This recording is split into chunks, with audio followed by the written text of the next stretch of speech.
فلسطینیوں ہمیں معاف کر دینا۔ ہم نے 74 سال کشمیریوں کو بھی صرف ملی نغمے ہی سنائے ہیں، ہر حملے پر صرف مزاحمتی یا تعزیتی بیان ہی دیتے آئے ہیں۔ اے ہمارے قبلہ اول، اے بیت المقدس کہلوانے والے مقام، ہمیں معاف کر دینا۔ ہمارے ناموں پر زکوٰۃ خیرات مانگ مانگ کر ہمارے حکمرانوں نے ہمارے سر جھکا دیے ہیں، ہمارے بازو کٹوا دیے ہیں، اب شمشیر کیسے اٹھائیں؟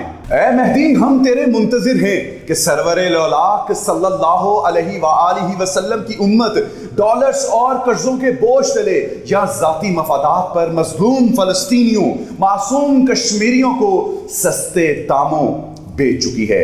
اے اللہ، تو جانتا ہے کہ ایک عام آدمی کس طرح ان تمام معاملات میں جکڑا ہوا ہے، اپنے طور پر اپنے مسلمان بھائیوں کے چاہتے ہوئے بھی مدد نہیں کر سکتا۔